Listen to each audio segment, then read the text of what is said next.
Hello बच्चों, the question says a circle is completely divided into n sectors in such a way that the angles of the sectors are in AP. If the smallest of these angles is 8 degree and largest is 72 degree, then calculate an angle in the fifth sector. तो यहाँ पर इस question को solve करने के लिए हम की कंसेप्ट यूज करेंगे, that is sum of n terms of an AP is given by Sn is equals to n by 2 first term plus last term. अब यहाँ पर क्वेश्चन हमसे ये कहा जा रहा है कि एक सर्कल को n सेक्टर्स में डिवाइड कर दिया, यानी कि कुछ इस तरीके से डिवाइड किया, n सेक्टर्स हमें नहीं पता कितने सेक्टर्स में, फिर इस तरीके से डिवाइड किया है कि जो एंगल्स होंगे वो आपके AP में हो जाए। स्मॉलेस्ट एंगल मुझे 8 गिवन है, लार्जेस्ट 72 गिवन है। तो यहाँ पर अगर बात करें तो एंगल्स आर, जो आपके एंगल्स होंगे AP में है, तो first angle will be A, second will be A plus D, third will be A plus 2D and so on.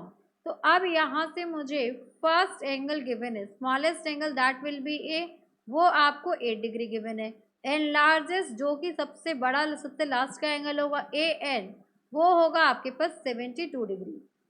इसको हम एल भी कह सकते हैं। अब मुझे पता है कि sum of all angles of a circle is equals to 180 degree. ये जितने भी एंगल्स बनेंगे उसका सम 180 डिग्री हो जाएगा। तो 180 डिग्री नहीं, 360 डिग्री होगा। तो यहाँ पर वैल्यू आ गई आपके पास 360 डिग्री। सो एस एन मुझे गिवन है, यहाँ पर वैल्यू सब्सटीट्यूट करते हैं। S N is equals to 360 degree N by 2। First term is are 8, हमें फर्स्ट टर्म 8 गिवन है, एंड लास्ट टर्म इज 72। तो यहाँ से आ गया आपके पास 360। So this will be 360 equals to N by 2 into 72 plus 80 करेंगे तो ये आप 8 करेंगे तो 80 आ जाएगा। Now this will B 2 4 8, so n will be equals to 360 divided by 4। तो यहाँ से आपकी n की वैल्यू आ गई 9। Now angle in fifth sector चाहिए, तो यहाँ से हम कह सकते हैं angle in fifth sector will be equals to, ये देखिए ये आपका हो जाएगा first sector, second sector, third sector.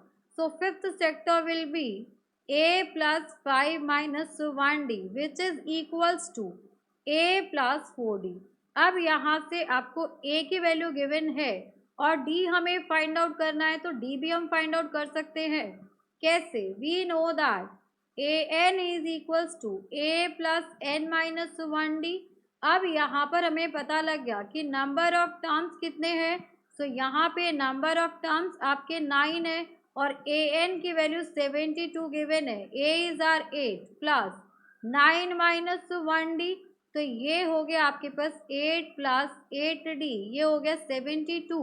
पूरी इक्वेशन को अगर मैं 8 से डिवाइड कर दूं तो यहाँ पर आ जाएगा 9, 1 प्लस 1d हो जाएगा। So from here d will be equals to 8। अब आ जाएगा a5 will be equals to a plus 4d। So angle in fifth sector will be A5। अब यहाँ पर आप वैल्यू सब्सटीट्यूट कर दीजिए। A आपको गिवन है 8 प्लस 4 इंटू 8, तो ये हो गया 8 प्लस 4 8 ज़ा 32। So angle required angle will be equals to, ये हो जाएगा आपके पास 40 डिग्री।